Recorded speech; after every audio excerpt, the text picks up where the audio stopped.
अस्सलाम वालेकुम नाजरीन। इस एपिसोड के आगाज में हम देखते हैं कि गवेन किले में अलाउद्दीन हलीमा का इलाज कर रहा होता है। उस्मान साहब और बाकी साहब भी उसके पास मौजूद होते हैं। अलाउद्दीन परेशानी की हालत में बाला और उस्मान साहब की जानब देखता है और फिर गोंजा के पास दवाई लेने के लिए चला जाता है। बाला पीछे से कहती है, ये सब मेरी वजह से हुआ है, मैंने इसकी हिफाजत नहीं की, जख्मी मुझे होना चाहिए था, उसे नहीं। तो उस्मान साहब कहते हैं, बाला तुम ये कैसे कह सकती हो, ये सब तुम्हारी वजह से नहीं हुआ, ये सब सोफिया की वजह से हुआ है। तो बाला कहती है, वो नागन अब फिर से जहर घोल रही है, वो हमें दोबारा इसी दर्द से आजमा रही है, मुझे इस पर कभी भरोसा नहीं करना चाहिए था। उस्मान साहब कहते, शैतानी इत्तेहाद फिर मुतहद हो गया है, दो चेहरों वाला शैतान शहनशाह क्लादियोस सोफिया को दोबारा अपने साथ ले गया है। जो हमारे बच्चों को तकलीफ देता है उसकी कीमत वो जरूर अदा करेंगे, जरूर। और फिर इस दौरान हलीमा को थोड़ा होश आता है तो वो कहती है, बाबा। और फिर बाला अलाउद्दीन से पूछती, अलाउद्दीन बेटा मुझे अच्छी खुशखबरी सुनाओ। तो अलाउद्दीन कहता है, मैं अपनी बहन को बचा लूंगा माँ, मैं इसका इलाज करूंगा, फिक्र न करें। जबकि दूसरी जानब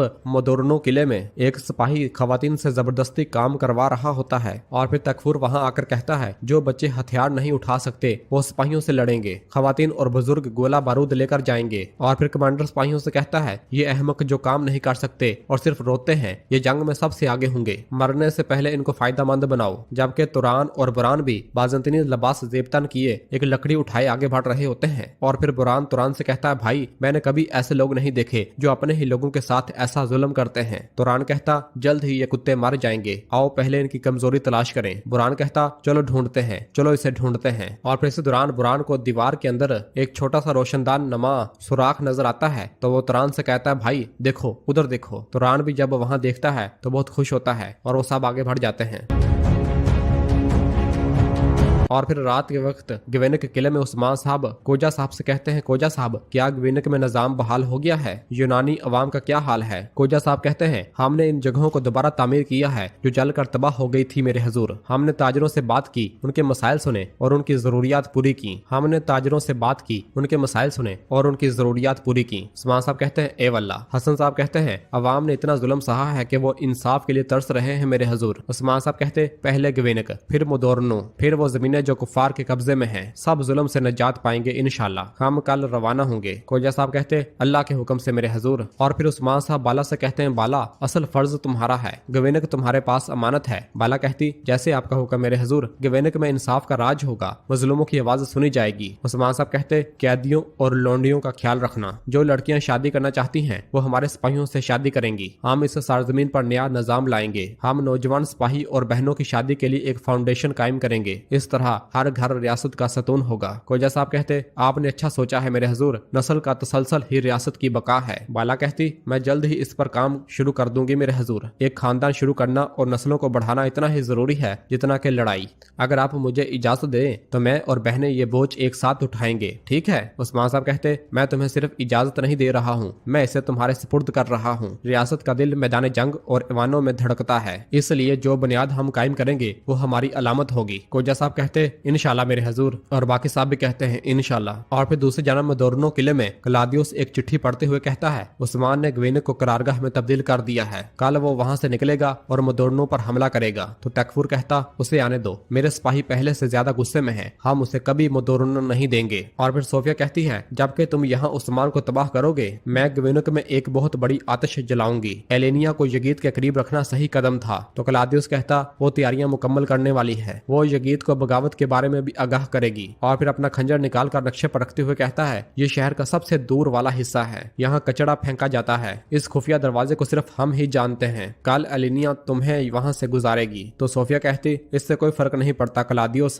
कल मैं गवेनक में बगावत की इतनी बड़ी आग भड़का दूंगी कि बाला जल कर राख हो जाएगी। क्लादियोस कहता, हम यहाँ उस्मान के लिए एक जहन्नम का जाल बिछाएंगे जिसे वो कभी नहीं भूलेगा, कल वो गंदे तुर्क हमेशा के लिए तबाह हो जाएंगे। और फिर अपने शराब का प्याला आगे बढ़ाते हुए कहता है, अजीम बाजंतीन के लिए। तो सोफिया और तकफूर भी उसके साथ अपना प्याला मिलाते हुए कहते हैं, अजीम बाजंतीन के लिए। और फिर गवेनक किले में हम देखते हैं कि एलिनिया एक कमरे में मौजूद होती है और बारूद को बर्तनों में डाल रही होती है। इसी दौरान यगीद कमरे के अंदर दाखिल होता है, जिसे देखते साथ ही अलीना एकदम डर जाती है और एक तरफ खड़ी हो जाती है। यगीद आगे बढ़कर पूछता, ये क्या है खातून। और जैसे ही संदूक खुलकर देखता है तो उसमें बर्तन पड़े होते हैं और फिर वो ड्रम में से बारूद को देखता है और उसे सूंघता है तो कहता है, उड़ते शोले, और फौरन फौरन अपना खंजर निकालकर एलिनिया की गर्दन पर रख देता है और कहता है तुम कौन हो? तो एलिनिया कहती मैंने आपको सिर्फ इसलिए मुंतखब नहीं किया कि आप बहादुर यगीत साहब हैं। तो यगीत हैरान होकर कहता क्या तुमने मुझे मुंतखब किया? तो एलिना कहती मुझे क्लाउदियस के हुक्म से आपके पास रखा गया था। तो यगीत कहता क्लाउदियस? एलिना कहती देखें सब कुछ तैयार है, कल से ग्विनिक में तुर्कों को तबाह करने के लिए बगावत शुरू होगी। और फिर यगीत अपना खंजर उसकी गर्दन से पीछे हटा लेता है और एलिना उसे एक चिट्ठी देती है और क्लाउदियस उस चिट्ठी को खोलकर पढ़ता है और कहता है मोदुर्नो का मुहासरा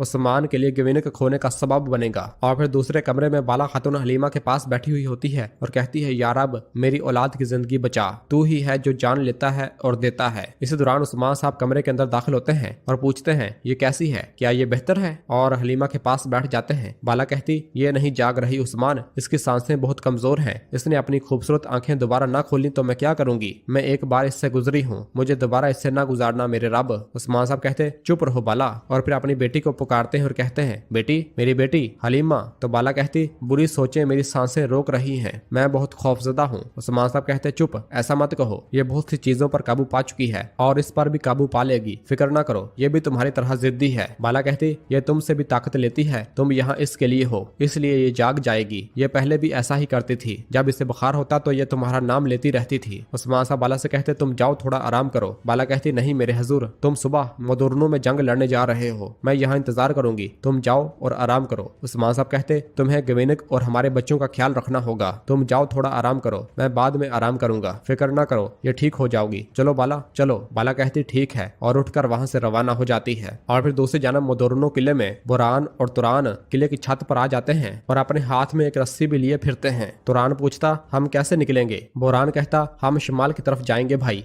जंगल इन्हें थोड़ा भटका सकता है, हमें जल्दी जाने की जरूरत है तुरान, उस्मान साहब तक मालूमात पहुंचानी होगी। तुरान कहता ठीक है और फिर वो रस्सी दीवार के साथ बांध कर नीचे लटका देते हैं और बुरान उस रस्सी के जरिए नीचे उतरना शुरू हो जाता है। इतने में ही दो किले के सिपाही वहां पर आते हैं और उन्हें देख लेते हैं। एक सिपाही तुरान से कहता मैं तुमसे बात कर रहा हूँ, तुम यहाँ क्या कर रहे हो? तो तुरान एकदम आगे बढ़ता है और अपने खंजर से दोनों सिपाहियों के गले काट डालता है और फिर इसके बाद उनकी लाशें उठाकर किले के बाहर फेंक देता है। और फिर जब दोनों की लाशें उठाकर बाहर फेंक दी जाती हैं तो तुरान कहता है अब सब सही है, इन्हें वो मिल गया जिसके वो हकदार थे। यह कहकर आगे बढ़ता है और वो भी उस रस्सी के जरिए लटकर किले से नीचे उतरना शुरू हो जाता है और इस तरह बुरान और तुरान दोनों किले से बाहर रवाना हो जाते हैं। जबकि इधर ग्विनिक किले में उस्मान साहब हलीमा के पास बैठे कुरान पाक पढ़ने के बाद दुआ मांगते हैं और कहते हैं ए रहम करने वालों में सबसे ज्यादा रहम करने वाला, ए सबसे बड़े रहम करने वाले या रब, अपने नाम शाफी से सबको शिफा देने वाले या रब, मेरी हलीमा को शिफा दे, हमारी खुशियों को खराब न होने देना मेरे रब,